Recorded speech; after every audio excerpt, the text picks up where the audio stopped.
Hey, everyone. It is 7 o'clock. What do we do every Wednesday at 7 o'clock? Hi, I'm Joni Bates, founder and CEO of JB & Co., a concierge real estate company here in the ATL, and my company for staging and design called Reimagined.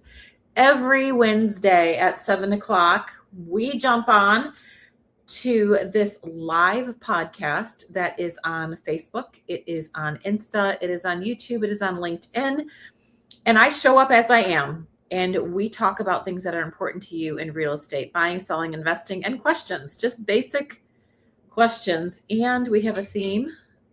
It's about whiskey because I like my dark liquor. The past few weeks, we have had all different kinds of old smoky going on. And I went back to one of my favorites. It's the salty watermelon. And we usually do this in a teacup. And I honestly needed something a little bigger today. So this is my really sweet mug. It says, "So thankful for you, sweet friend." And it looks like strawberries. And it's really, really cute. So today on Whiskey Wednesday, we're going to talk about something that I want you to chime in on. Now, the way that this works is this is very interactive. You can put comments in and I will see them and I will talk to you directly through the comments. Can we talk about an HOA? I mean, that's enough to pull out the whiskey in general. I mean, let's talk about HOAs right now. As a realtor, they make me crazy. Do you know in this county, just Cobb County, we have so many HOAs. Now, let me explain this to you, because when I lived in Michigan, we had little subdivisions in the south of Detroit. We didn't have anything called an HOA. You lived in the city, you followed city ordinances, you behaved yourself.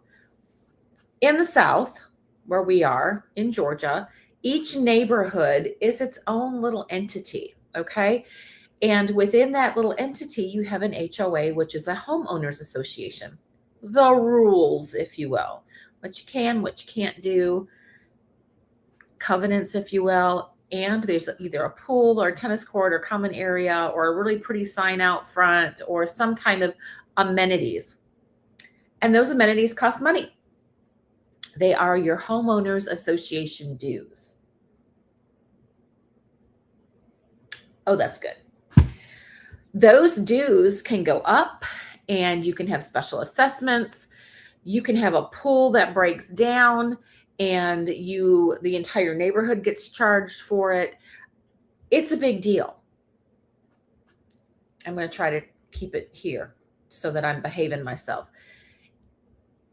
Today, the way the market is, folks are losing their homes, getting liens, having to move because of the things that are not fixed costs, like the taxes, like the HOA, and like the insurance. Do I think someone should lose their home because they are not in compliance with an HOA? I do not. I do not. I think there's always circumstances in someone's life that maybe they couldn't take care of the grass and it might be 3 feet tall. I don't know. I kind of feel like neighbors might want to just step in and, I don't know, help them out. Or perhaps within the HOA, there is a part of that there can be a little assistance for folks. I don't know, but I got a big heart. Okay. I'm just saying. So this is what has happened. And I'm kind of happy about it. There are new rules now in the state of Georgia in regards to HOAs. And those rules were decided on last year, and July 1st, they're starting to roll out. And quite honestly, it feels like what is happening should have been happening from the beginning. Let's break it down. If you are having a board, an HOA board, and you are putting out restrictions and covenants, rules, and you are able to penalize someone for not following those rules, and you are requiring people within that umbrella who are underneath that HOA to ask permission to do things like paint their house, take out a tree, they are a governing entity that until now, until January 1st, they have not been required to be registered by the state.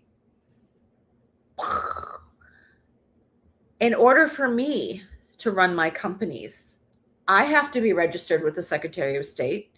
I need to have an LLC, an EIN, a tax ID. I need to be accountable to my employees. I need to be accountable to my money. I need to be accountable to the money that I owe to run a business. HOAs have not had to do that. And that's wrong. That's very, very, very wrong. The amount of power that an HOA can have, I'm not going to name it. I have one neighborhood right now where I have had multiple listings in, and every single time that it comes to 3 days before closing, the HOA has blocked the closing. Let me explain what that means. So if you have an HOA in a neighborhood, the HOA has to sign off on you as an individual in that house saying they are in good standing. We don't have any problems with them. We have a clear HOA letter, bless and release. Is it free? Absolutely not. Do they charge stupid money? $250, $350? They absolutely do. Can they hold up a closing? They do, they have, they will, and they continue to do. That makes me personally crazy. Now, if it's completely legitimate, like let's just say 123 Main Street has not paid their HOA dues for the past 7 years, and there's now a lien on the house, I get it. So that proceeds of whatever the person selling their house gets, pay the taxes, pay the HOA, and move on. That makes sense to me. Now, recently, I had an HOA block a sale because they didn't like the grass. Did the homeowner ever get a notification that there was a problem with the grass? Nope. Because HOAs can change hands. Boards can change hands. Companies, management companies can change.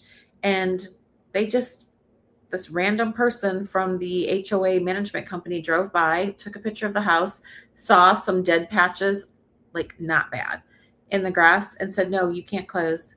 We had to go get sod and put it on the grass and water it for a day, and then we could close. An HOA should not have that kind of power. It just should not. And if it does, it needs to be regulated. And that's what this is about. The regulations are now, which I said I like it. I do. They passed the biggest overhaul of HOA law in a decade. And it was 51-0 in the Senate because I'm sure they're all irritated too.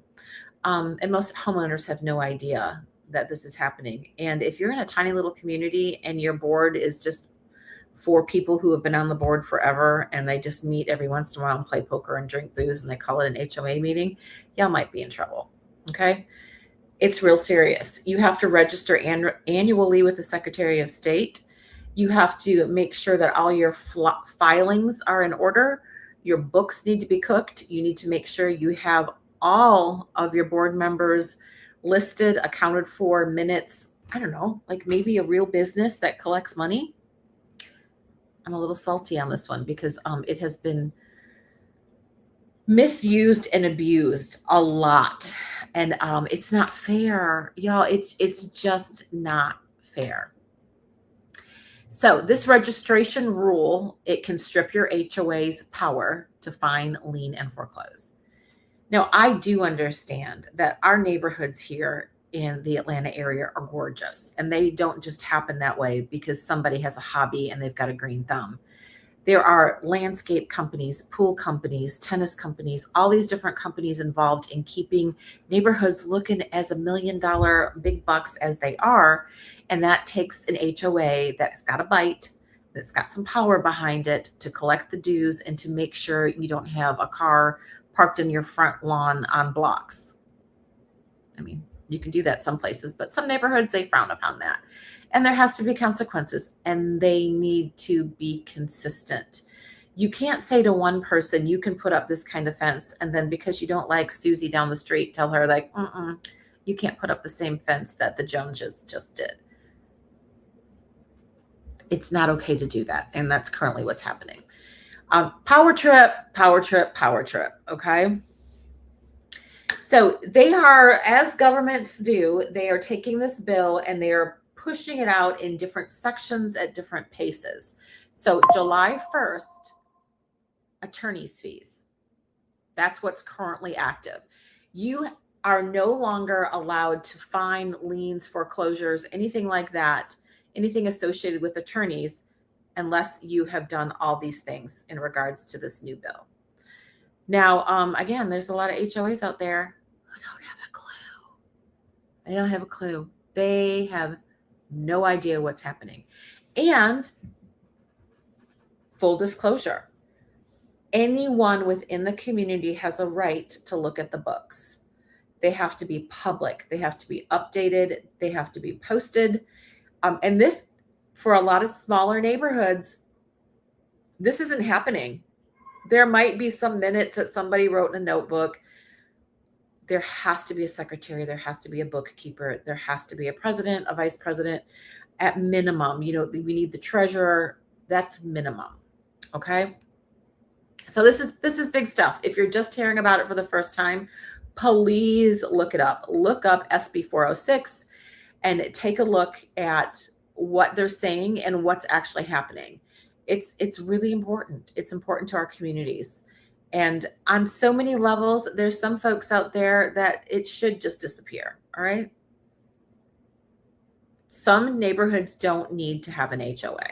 If they can't maintain it, they can't fund it, they have no bite, they can't lien, they can't foreclose, then why are they there except making noise and giving someone a power trip? Let's not do that. No power trips. All righty. And so here's another one. On both sides of everything, there's positive and negative. If there is money involved, you have to give notice, written notice by mail to someone who's in violation, and then that violation goes to a judge. Now, you know, it's got to be certified mail. It has to be 30 days to cure, which means it needs to cook. You get 30 days to take action on it. Itemized accounting about what's going on, explaining what happened, why this person's being fined, and it goes to a judge.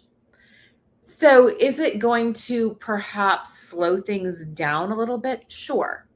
But that pendulum had to swing all the way over here because there was no control. There was no opportunity for people to have a voice in saying, this isn't right, and I'm going to go in front of a judge and tell my side. Before, the HOAs just had way too much power. I still think they do have too much power. But I get it. We got our bougie neighborhoods. We want to keep them looking good. You know, we want to make sure our communities are safe and pretty. We kind of got that thing going on here in the South.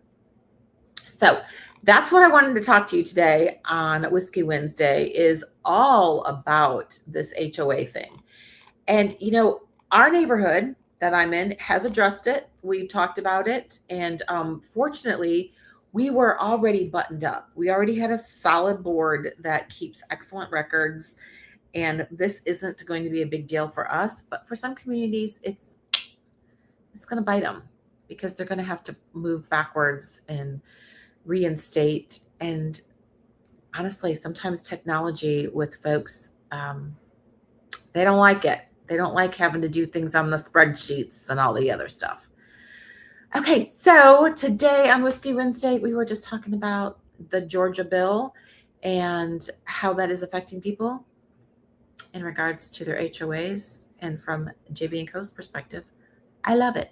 I love it, love it, love it, because there needs to be representation and order and accountability. And part of that is by registering every single HOA with the Secretary of State, just like any other business, right? Okay, I want to tell you some amazing thing that's going on right now. We have 2 listings in the Reimagine status, which is a JB & Co exclusive.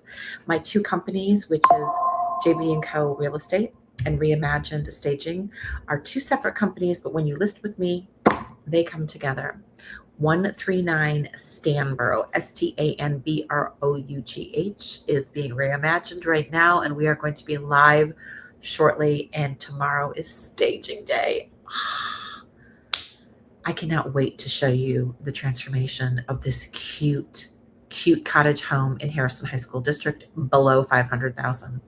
Then we have another executive all brick home that is coming soon. It is currently being reimagined and painted and zhuzhed on the inside. That is 1255 Windcrest, Wincrest.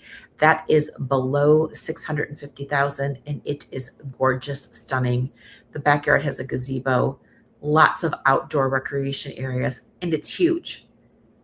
It's a huge house below 650. So reimagined, JB & Co.